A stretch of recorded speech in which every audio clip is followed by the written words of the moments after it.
West Denver. Sleep deprived and heavily caffeinated. All right, let's do this then. This is the Jeff and Bill Show. I don't agree with that. They don't always agree, but hey, at least they have coffee. Coffee. And each other. I love you, man. God help us. I want to bless him. We need all the help we can get. Now here's Jeff Hunt and Bill Thorpe. The Jeff and Bill Show on News Talk 710 KNUS.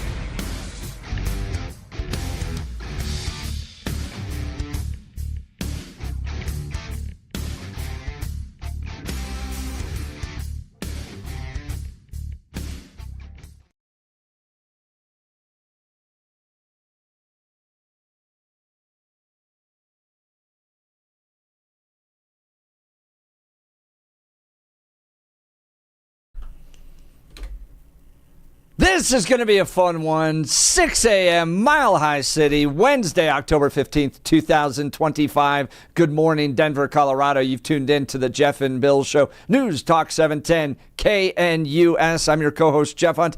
Bill Thorpe's out this week, and so I said, let's push the discussion and the debate to 11. That's Spinal Tap reference there. Monday, Ted Trimpa joined us. Tuesday, Deep Singh Badesha joined us, card-carrying member of the Democrat Socialists of America, and it was feisty yesterday. It was so much fun. I loved it. And then today, she's a Denver institution unto herself. Patricia Calhoun joins us, the founder and editor-in-chief of Westword. Good morning, Patricia. Good morning. Glad to have you with us. It's fun to be here so far. And it's you're up bright and early, too. Do you normally get up this early? I do, but I don't normally jump in my car and try to find my way around Aurora. Yeah, that's true. It's a bit of a maze to get over here. It's a little dark. Yeah, right? As this show could get. We're going to have a lot of fun. Because I always felt like Westword was one of those things that, because I'm a Denver native, I grew up here, and it was like edgy to be able to have Westword, and I wasn't always sure it was appropriate when I was to bring into your home. Right. And you're the founder of it. I am. And tell me when it was founded and why you founded it. Well, I wish I had a better excuse for why we founded it, but I just graduated from college. I went to school back at Cornell, back east. I was from Chicago, and I just really wanted to head west. I'd spent a lot of time out here. I thought I could go to Denver and start a newspaper. That was really what I thought, rather than get a real job. Not a great idea when you graduate from college, but worked out. So graduate Cornell, come here. Why'd you choose Colorado? I'd been out here skiing a lot, and my brother lived here, although he was gone by the time I got here. And I said, Denver is so much more interesting than the daily papers, emphasis on two, make it look. Denver was really interested, vital, so many people coming here, starting new things. Thought it would be a great city to do this in. Yeah. And Westword, help describe your vision for it. Because it's an alt weekly. Explain what that means. Well, they didn't even exist, really. We started Westword and then found out we were an alt weekly. Okay. So you think about what was happening in publishing in the early 70s. It became cheaper to publish because you could typeset. I mean, you weren't doing the old hot lead, if people ever looked at how newspapers used to be made. So you could kind of create a newspaper. Free papers were becoming more respectable. They used to be Shoppers or Thrifty Nickels, if people remember that. And then underground papers had started in the late 60s, early 70s. And then a whole new group of papers started that were almost like city magazines, but free, telling people what was happening, events, culture, a lot of that, but also really uncovering what was going on in the city. So we just decided we wanted to do that with Westword. I started it with 2 college friends. Wow. And what's the vision or feel of it? Because I would love to hear this directly from you, because it seems like you loved embracing the edginess of the city of Denver. You like to showcase maybe the things that people don't traditionally know about the city, but you also, as you mentioned, wanted to uncover things. So there's a news element to it. There's music, there's restaurants, there's Give me your vision for the newspaper. Well, the vision actually hasn't changed much. I mean, there's the old newspaper adage to afflict the comfortable and comfort the afflicted, which is still something we think about. There are a lot of voices that don't get heard, a lot of stories that aren't out there. But you also want to get out and use the city. So you want to know what the good restaurant is. You want to know which new theater company is doing something really interesting.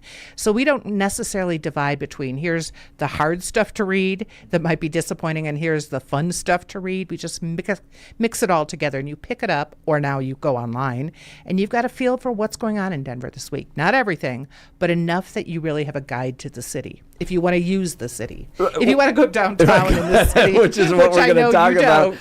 But I used it on the 100s, the top restaurants and right. that stuff. And I went to one that my wife and I traditionally would not have gone to.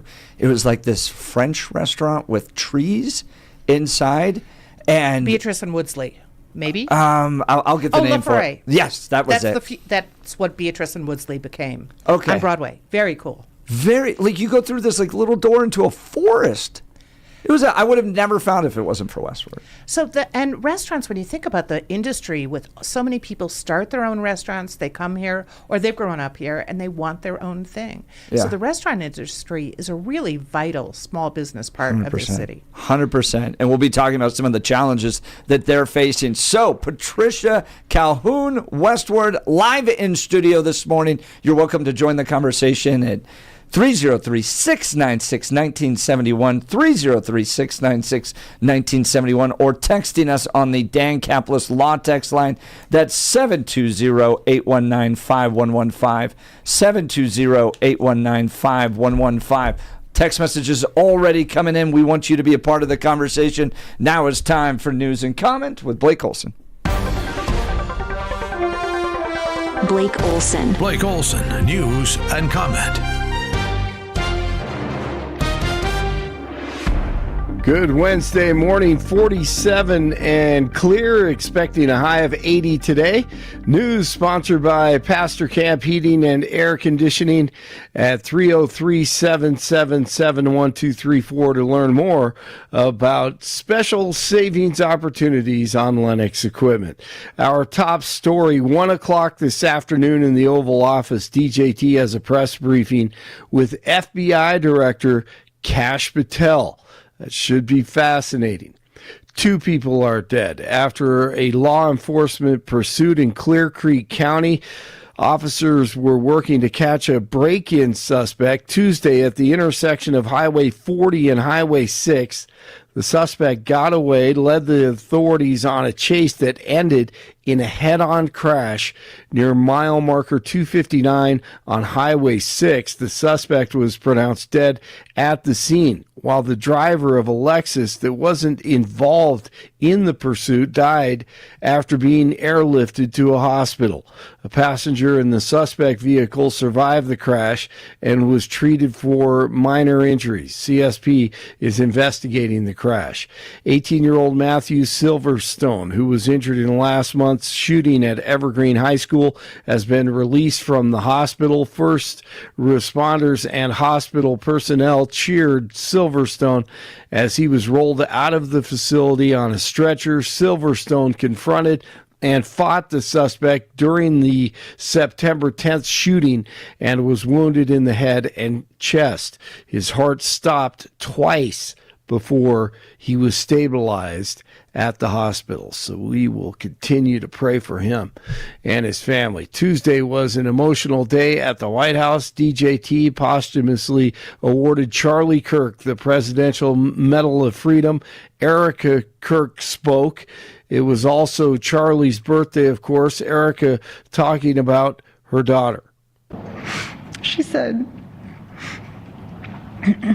"Happy birthday, Daddy.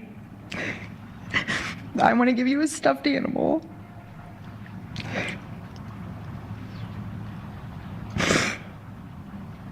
Oh, man. "I want you to eat a cupcake with ice cream, and I want you to go have a birthday surprise. I love you," is what she said.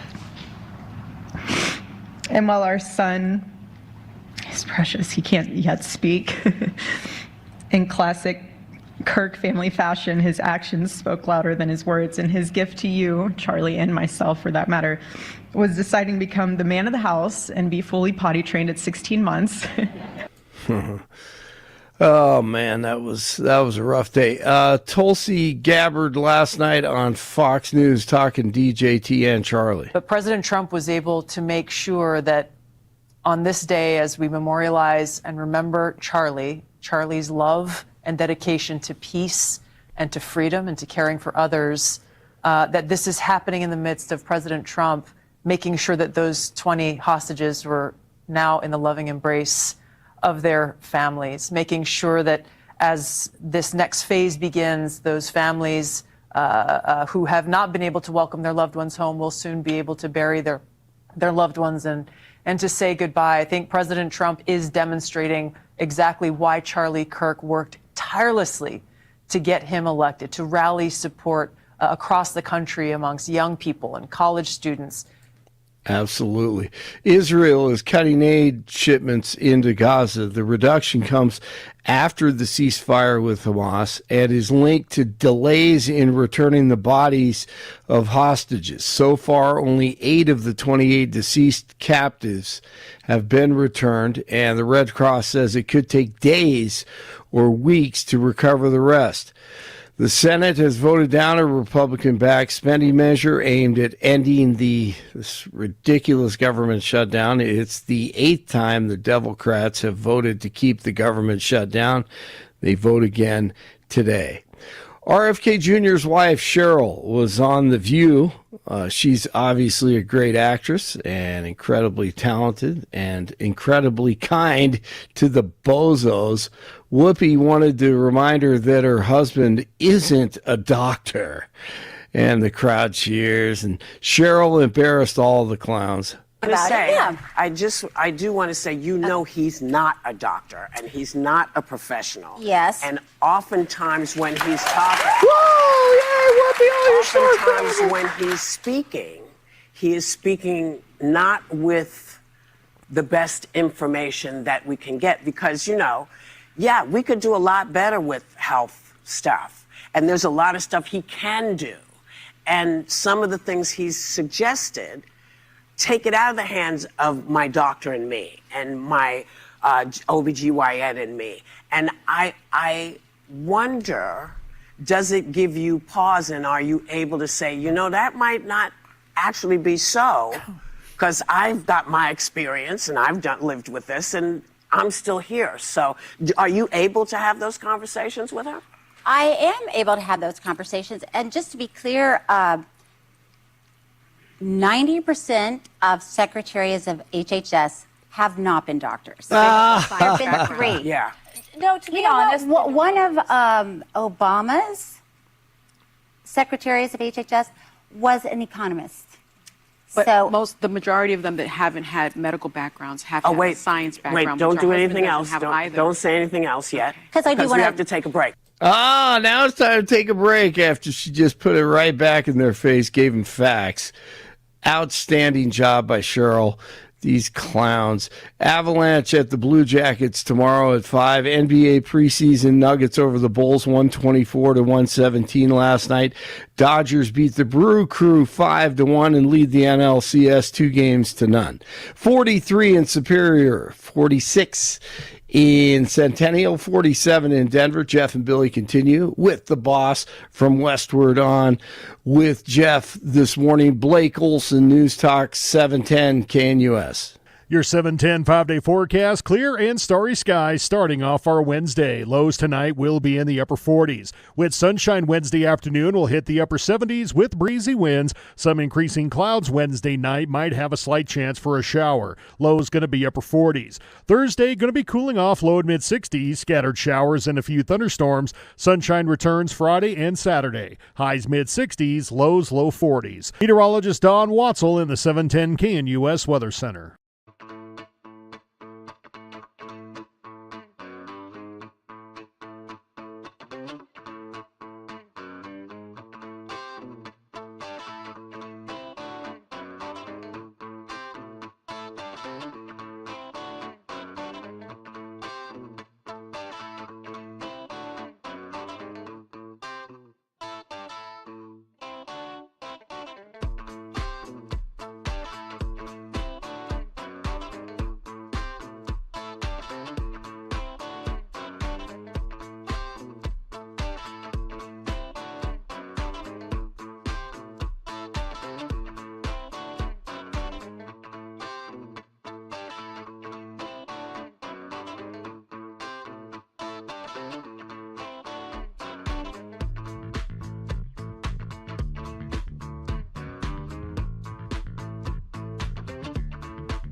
Welcome back to the Jeff and Bill Show. Bill's out this week. Patricia Calhoun, founder and editor-in-chief of Westword's joining me. This is a fun part of my life because I have family edginess. Okay, so my dad hosted the show after Peter Boyles for years.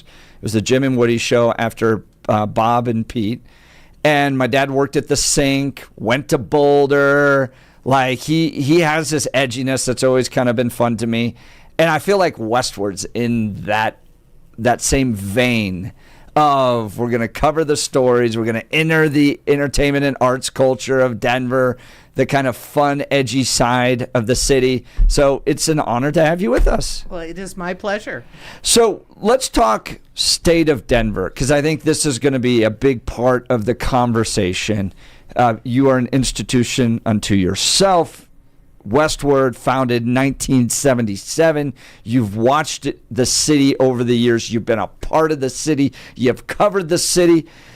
Is Denver just kind of chugged along? Do you feel like it's changed recently? Is it different than it was? We've gone through cycles. 1970s Denver, a bit more crime-ridden than 1990s Denver. And 2025 Denver, it's going through a cycle, but the city is what the city's always been. Give me your take on the city of Denver in 2025. Well, going through kind of the strata of the different Denvers, in 77 when we started Westword, it was the big secret. Like, everyone wanted to come to Denver. You didn't talk about it. You wanted to come to the Rockies. You wanted to come to the mountains. It was the John Denver era when people just came, and they came because they wanted to change things. They wanted a better world. I mean, you look at the Dick Lambs and the Pat Schroeders and the people who came. That was not, typical Democrats, or not typical Democrats today. And then Denver, we had the 80s where you had the huge oil bust, and it was really undiscovered. But then in the 90s, Denver really was coming along, and it was discovered as a creative city. And friends of mine and our writers mark kind of the DNC in 2008 as a big watershed for Colorado, because that's when Denver really made the map, which also makes it harder. It's much more fun to be the underdog and an upstart that no one knows about, rather than the really scrutinized urban area about how are you doing, how are things going, you're not booming anymore, and getting older, in the sense that our infrastructure is older, businesses are older. We talked about restaurants, and we'll get back to that. A lot of people who started restaurants 25 years ago, where do you go from here?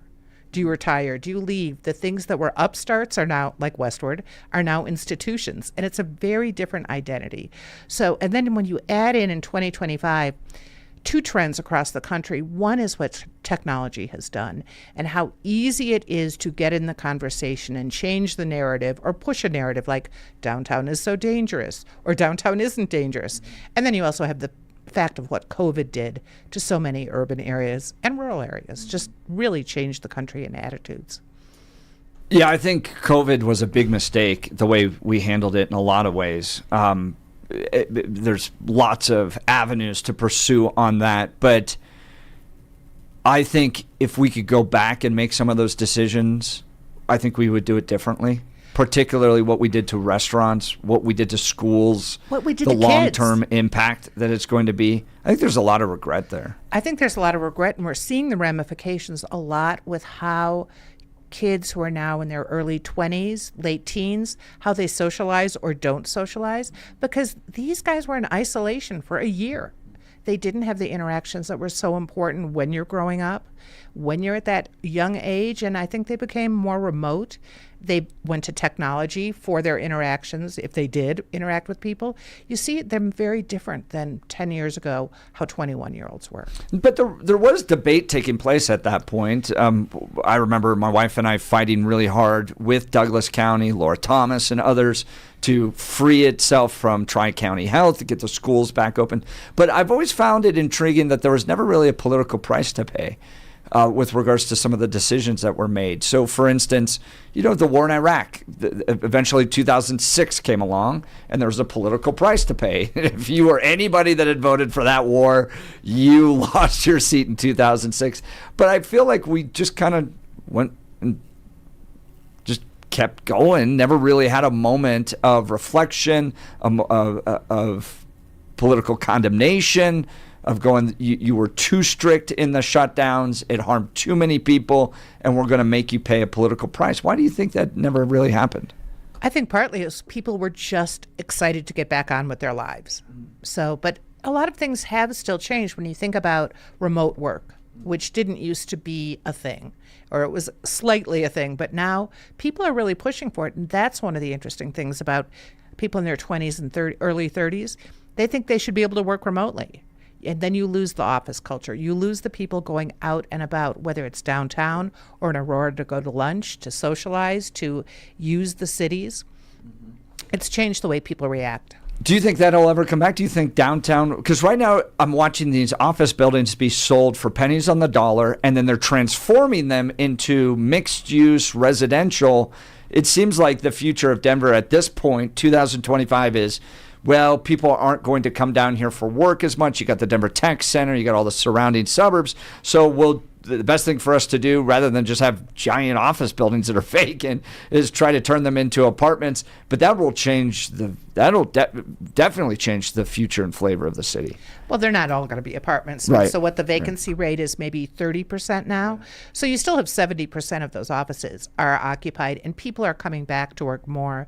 So more residential, however, will be great because it'll turn it more into maybe not a 24/7 downtown, but a downtown where people are going out and they're walking their dogs at 10 o'clock. They're going to restaurants later. They're using the businesses. So that will help make businesses more viable, more useful shops viable.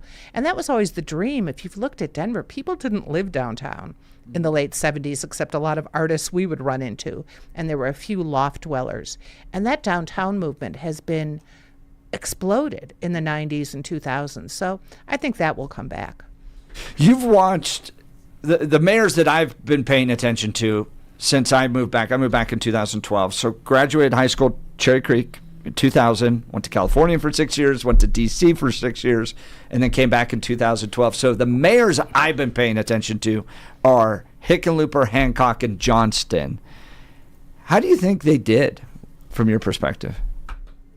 I will say the last term of Hancock, which overlapped with COVID, was probably a watershed time and the most disappointing time in Denver because we really needed to get together as a city. That doesn't mean we're all going to agree, but we needed to talk about what do we want to do? How do we shape it? Do we want these big buildings downtown? Part of it is if you look downtown, you've got all those apartment complexes now, which is not necessarily what people wanted on Brighton Boulevard, for example.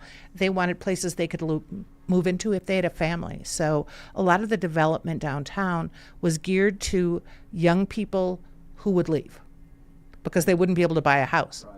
So that's an oversupply in one way when we really want people who want to stay for the long term and can, and that's the affordability issue. What do you think about Hickenlooper's leadership? Well, Hickenlooper was interesting. So let me have all my conflicts out on the table here first. So my original partners at Westword both worked on the Pena campaign and came up with the Imagine a Great City slogan. So when you think about the energy in the early 80s when people thought we can really get Denver out of the good old boy network and into the future. And that really happened in the early 80s. We have DIA, love it or not. Yeah. You know, it has really become an amazing, I think it's a great airport. It's an amazing economic driver. Yeah. I will say I had three sisters all get out yesterday on time to various cities. They all arrived early and were like, what's happening?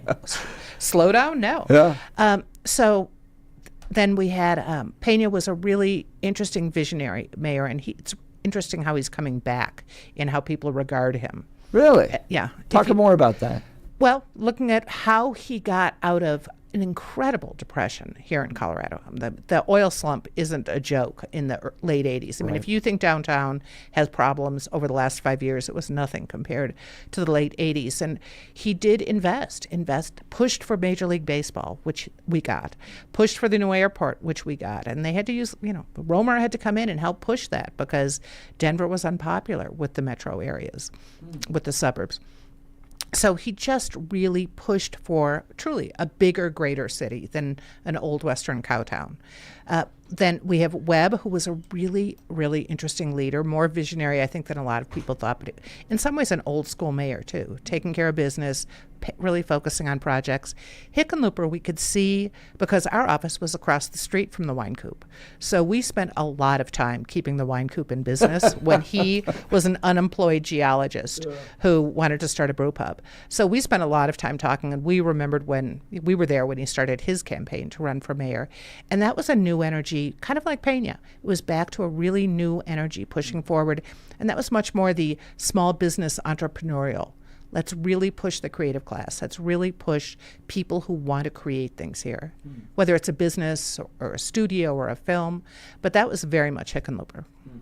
I see Hickenlooper a little differently because I remember when he ran. Yeah, his promise that he was going to get rid of homelessness in 10 years, and I think it's worse now than it's ever been.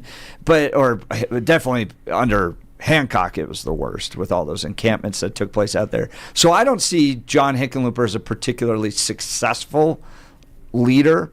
In my mind, he's the classic Colorado Democrat leader at this point, where they just kind of make promises, never really fulfill them. Colorado plugs along. I didn't see a lot of development under Hickenlooper. Maybe I'm wrong, but I didn't see him as a particularly successful one. I do remember those years, and I was in middle school when DIA opened. I remember 6 a.m., first flight, Colorado Springs. I'm sitting there watching on a little tiny television in my bedroom.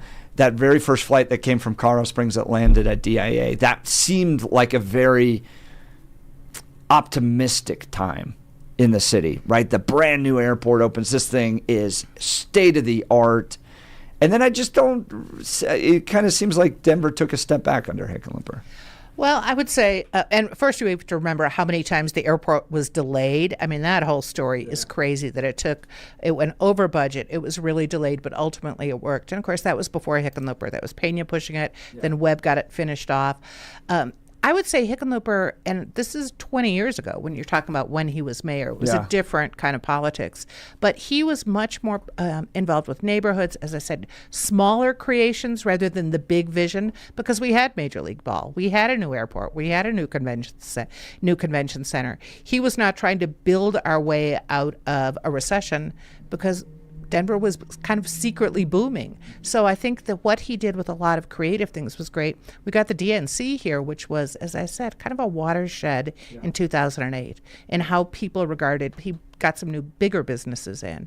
But he wasn't looking at the big public works projects. Was Owens governor in 2008? No, he was. Was he wrapping that up? I'm trying to remember when his governorship finished. But well, they definitely overlapped, Hickenlooper and Owens, and they were friends. I bring that up because I have said to Republicans and other conservative entities that they have let the West go to Democrat long-term vision. What I mean by that is we used to kind of just laugh off the left coast, Washington, Oregon, California, but Democrats were smart to look at the DNC as an option when here in Colorado, when Colorado was not a blue state. It was barely kind of a purple state. It went for Bush both years, 2000, 2004. You had Bill Owens, and people were talking about Bill Owens running for president. And the DNC's like, that's where we want to do the convention. And at one point, there hadn't been an RNC convention anywhere in the western United States since Bob Dole had been the nominee in San Diego in 96, I think. It was like the Republicans completely wrote off the western United States and created a space where Democrats could go, let's look at Denver. And I think it was very smart of them because, to your point, and I'm glad to hear it, it became a watershed moment. That became a tipping point where Colorado started to turn. Well, and then you have people like Ted Turnbull, right, and who really got together and came up with a playbook to turn not just Denver, which always was, let's face it, a blue city, but turn the rest of the state blue. Why do you think the suburbs have changed so much? Because that's where the real power shift has taken place in Colorado. So when I worked for Mitt Romney in 2012, the swing counties were Arapahoe and Jeffco. Our offices were in Jeffco, and Douglas County became this big bank for us, where we're gonna get a ton of votes. And in fact, Romney won Douglas County by 20 points. Okay, Heidi Ganahl won it by less than 1 percentage point. That's a 20-point shift in a decade in those suburbs. So I see the big shift in Colorado taking place in the suburbs. Why do you think that took place? Well, first, let's say Heidi Ganahl is no Mitt Romney, but part of it is where people who want to live. I mean, they want to raise families. They want to stay in Colorado. They can't stay in Denver. I mean, it's packed. And we could get into the Poundstone Amendment, but there just weren't many options. So a lot of people started moving to the suburbs. So that became natural. You had people who were moving from Denver, more socially liberal, more politically liberal, or at least middle of the road, moving into the suburbs. So that's part of it. Do you think pot had anything to do with it? The 2012 marijuana change? The suburbs? Well, as far as Colorado becoming more blue? No. I don't think so. You don't think so? No, I think it so. brought them all in. If you look, they were already there. They were already there. So, and if they came just for pot, they're gone now because there are plenty of other states. That's a good point. I remember talking to a sheriff from Nebraska or Utah, and he said, "Oh, we loved it when you guys legalized pot." All right, because it took all the people from our communities and took them to Colorado. But they didn't stay. I mean, they left if they didn't find the easy life or the business they wanted to be in. Wow. Patricia Calhoun's live in studio. She's the founder and editor-in-chief of Denver Westword. You can go to westword.com to get a subscription. Can you buy? You can buy a subscription. You don't even have to. It's all free. It's a free weekly. So you need and that. It's free pot, online. Those pot advertisements. We right? do. Yeah. Let's see. We've had strippers. We've had pot. That's why I always felt like I was like one step down from owning a Playboy if I brought that home. Sex, drugs, and rock and roll all in the back of the magazine. The front is respectable. You know, we have restaurants, we have shops, we've got lots of advertising, but the back is always music, fun. It's the Vice section.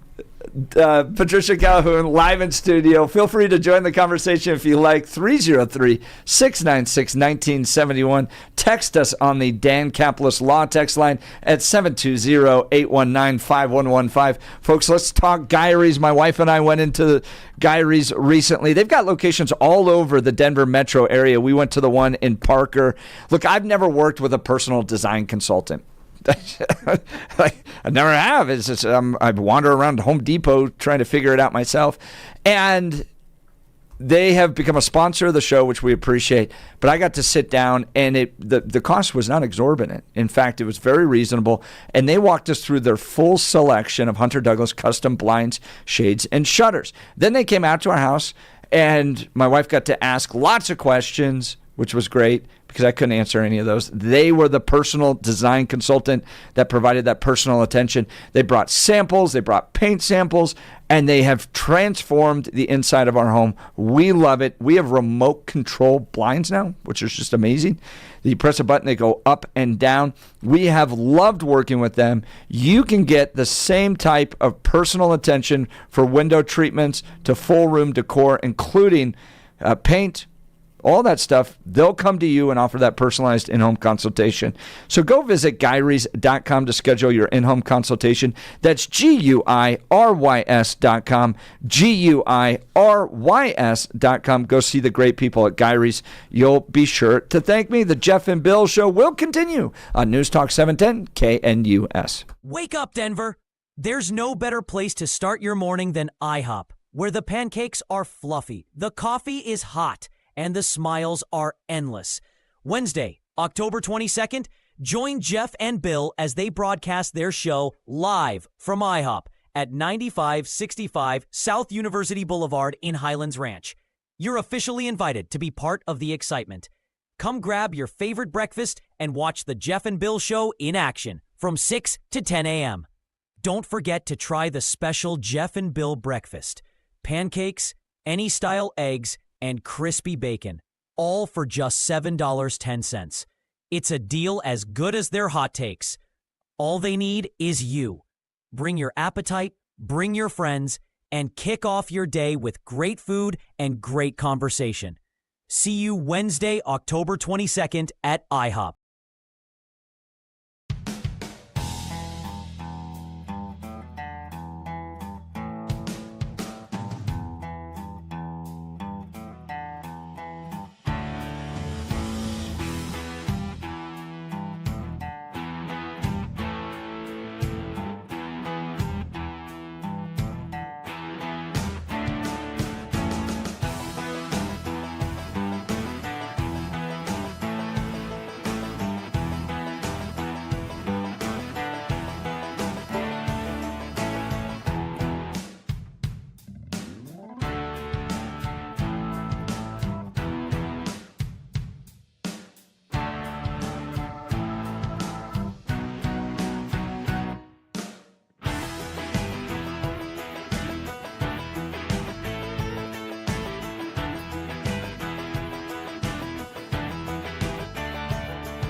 Welcome back to the Jeff and Bill Show. Bill's out this week. We have a whole series of really fun co-hosts filling in, and today is a legendary editor, founder, and editor-in-chief of Westword, Denver, Patricia Calhoun. She's an institution unto herself in Colorado, and I want to talk to you now about restaurants. You guys do a great job showcasing restaurants. I'm the type of person that loves to find a restaurant that I've never heard of that has unique food and wants to go experiment, for instance. Other family members, not so much. They like the tried and true regular where they're going to get a quality meal. They're very happy that way.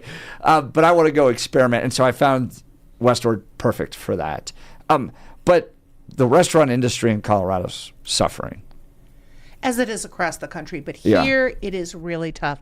Part of it is back, 40 years ago, the most exotic things you could do would be go to the Fort, go to the Buckhorn Exchange. People thought of Denver as just beef. It was a cow town. And then about 25 years ago, a lot of young, savvy restaurateurs or chefs decided to start their own restaurants. So you have things like Steuben's came along, and you had Dave Query up in Boulder was opening the Post, and he opened Lola. And a lot of people, Troy Gard started opening his own restaurants. So you have this whole industry of, they were almost like our rock stars, these chefs who became known and doing really interesting new concepts, and that's continued. It's harder than it ever was. But you still have chefs like Johnny Curiel, who opened Alma Fanafina right by my house in Lohi just a couple of years ago, and now has 4 different restaurants, and he's in Michelin, and he's doing it on his own with his wife, Casey. And they are making national news with what they're doing, really interesting small little restaurants. Yeah. And you guys like to explore some of the fun elements of eating. So, for instance, if you go to the Best of Denver, you can get your best 4 a.m. burrito, or the best taste of New Mexico, or the best place to get a cheap version of anything. It's so creative, and it explores all the aspects of food. Tell us about the kind of Best of Denver. Well, when you think about it, you go to Mexican restaurants for different things. You might go because you like their green chili. You might go just because you know you're not going to have to wait in line. You might like their brunch. So we could never do just a best Mexican restaurant. We can't even really do the best green chili, although we just did our list of about 20 great green chilies. But everyone has their favorites. So we divide them up into these little weird but really fun things that show there's so much going on in this town. There's so much you can go out and experience. Do you think progressive policies are harming the restaurant industry in Colorado, Denver particular? Well, Denver in particular, let's ignore the minimum wage issue for right now and the tipped minimum wage, but the composting issue that's coming up where businesses have to comply with new composting rules starting in 2026 is starting to panic restaurants. So let's look at the issues around the country, which is ingredient costs have gone up astronomically across the country. So you know that when you go to a grocery store to cook at home, well, all restaurants are facing it too. The added pressures of rent going up. Even in Denver, rent for housing might be leveling out, but rent for a lot of restaurants is still going up. So you've got those costs. You add the minimum wage, which is much higher here in many, many cities. And you've got a business that might, if it's lucky, have a margin of 5%. And that ingredient cost, the rent cost, the labor cost, you're losing your margin. So it is really tough for them. So one new thing happens, one new rule like composting, one new ingredient cost, and people are really in trouble as restaurateurs. And I remember a number of restaurant owners put a letter together and sent it to Mayor Mike Johnston saying, you've got to turn things around. Things are really challenging. Part of it was the delay it took to finish 16th Street. And then now the Colfax corridor has been harming them. Do you see Mike Johnston responding? Do you see the city council responding, going, we've got to try to fix things here? They've definitely responded. No, that was Dave Query, who's in Boulder with Big Red F, and he didn't just talk about Denver, although he's got Jack's down in Lodo, and that was his focus there. He also had problems with the Boulder restaurants, and other people signed in. We've got the permitting slowdown, which any business in Denver will tell you is a problem. There's a place opening today in the Tivoli at Auraria, which had to postpone its opening for 3 weeks just because of a permitting problem at at the last second. So those issues happen in Denver. I've heard about them in other cities too. You've just got to find a really good bureaucracy that can get businesses open safely and meet the right kinds of standards. So that's a problem. No question, safety has been an issue in a variety of places in town. You went to Broadway. I mean, there have been a lot of problems right on that corner in Broadway where cars are forever hitting the building at First and Broadway, which used to be the Hornet, which I think had 3 different car crashes into the building. So those are challenges. But labor's a challenge. And the fact also is that diners are really fussy in the sense that they don't want to pay more. We've had pretty cheap food at restaurants for a long time. And what you have to, and if a restaurant's going to increase its cost by, that $15 burger is now $20, no one wants to pay it. But it's probably a more realistic fee. We've been getting pretty cheap food for a long time. That's Patricia Calhoun. Patricia is the editor-in-chief of Westword. She's going to be filling in for Bill Thorpe throughout the entire show today. We've got a great lineup of co-hosts all week long. She is ours today, which we're having a great time. So I want to ask you again about how these Denver restaurants are doing with regards to these policies, because you mentioned the rent's higher, but I walked down 16th Street the other day and I felt like it was a ghost town. And they've kind of put up these murals to make it not look like it's so vacant. So is it a lack of location opportunities, or why do you say that the rent is challenging? Because it feels like there's a lot of Broadway opening. Specifically, because people have complained their rent is going up, and in fact, I'll get back to downtown in a second. We just wrote a piece yesterday. You can find it on Westword.com about a guy. It's called Afterburner Calzones, very close to La Ferrette, where you went. He just dropped the price of his calzones by like 25% because he said people can't afford it. They're complaining. I realized I could make some cuts here and there, and my rent is still going up. So that stretch of Broadway, rents are going up. Rhino, Lodo, rents are going up. Downtown in the 16th Street Mall, let's go to the narrative about Denver's empty, it's dangerous. In 2008 for the DNC, they did exactly what is happening downtown right now. There were many, many vacant storefronts, and they had artists put in decorations. I think it was probably the same percentage of empty storefronts downtown at the time, because retail is tough. Remember when we had all the you might not, you're too young. We had department stores downtown. Those changed, and that was a nationwide move that department stores left downtown. So now, with the pandemic, we're all more aware of it. And they're slowly filling in. And that's why we have the Downtown Denver Development Authority, which is helping bring them back. But to go back to restaurants, Johnston paid attention to the complaints this spring because he worked with Visit Denver, and they've hired 2 restaurant czars, I'm calling them, but 2 very experienced restaurant people who are consulting all restaurants around Denver and deciding what are the changes that really need to be made. They're very smart people. Adam Schlegel, who helped found Snooze he and his brother founded Snooze, which is now a nationwide chain. He came back from, I think, Australia and took on this job with Dana Query, who happens to be married to Dave, the complaining restaurateur.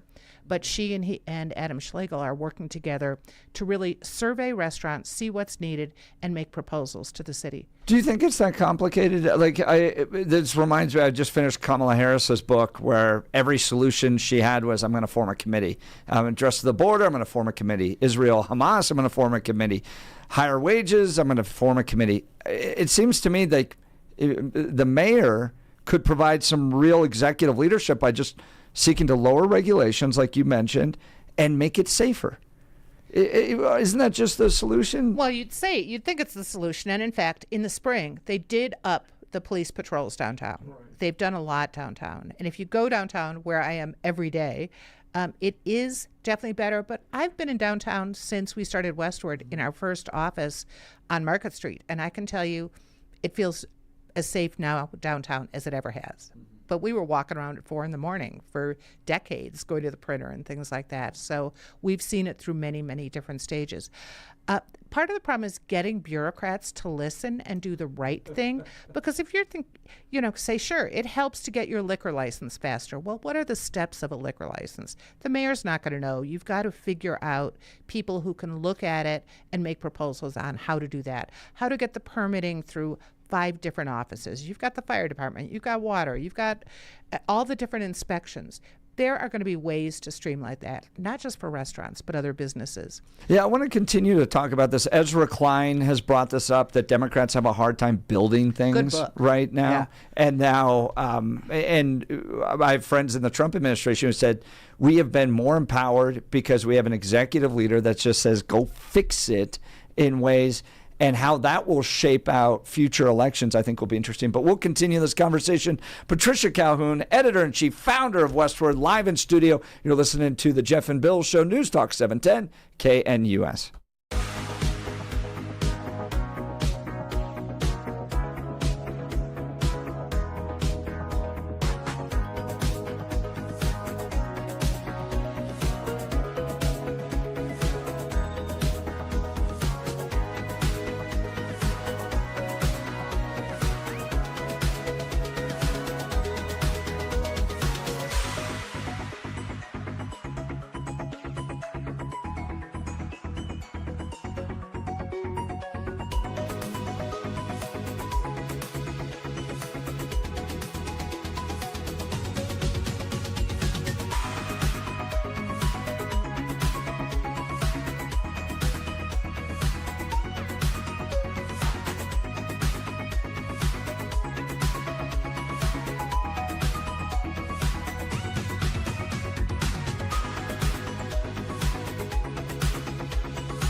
Welcome back to the Jeff and Bill Show. Patricia Calhoun, the founder and editor-in-chief of Westword magazine, live in studio with us.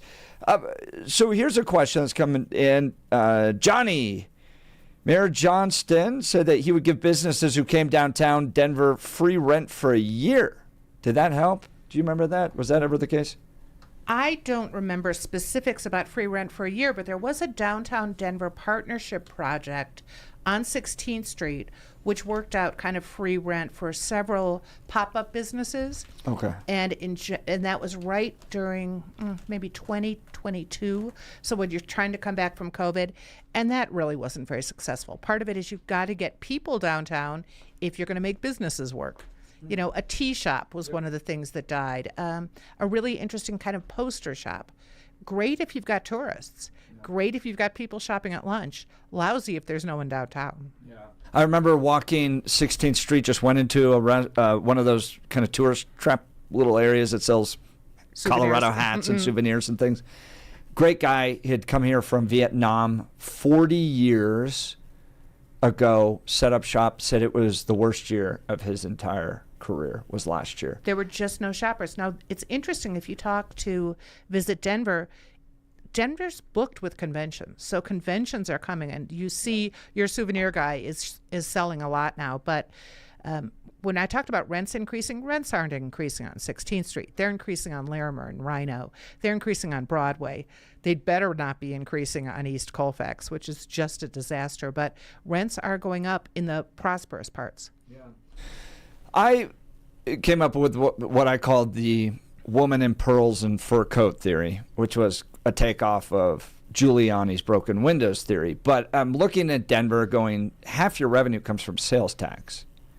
You have to have the Cherry Hills women coming down to go eat, to go visit the theater, to feel safe, and to spend money. So even if you're progressive and you want all your progressive plans, you need the ladies from Cherry Hills to feel safe enough to come downtown to Denver right now. I think that perception, and I think it's fair to say, look, you know, you've lived in Denver for a long time. You've seen bad decades. You've seen good decades. But I think the perception right now is that the ladies from Cherry Hills don't want to go to Denver. Well, I can say I had a friend from high school who lived in Highlands Ranch, and she wouldn't go to Denver anyway in like 1990 because people don't want to go. They don't want to travel. They don't want to do that. I would say if you go to downtown the night there's a play, and there is a play almost every night, but a big play at the DCPA, and you see people going to Larimer Square, and you see people going out to dinner, you see that people are really using downtown. Yeah. Those Cherry Hills women are coming. They're coming to the plays. They're coming to the ballet. The question is, are they going down on a weeknight to go to dinner?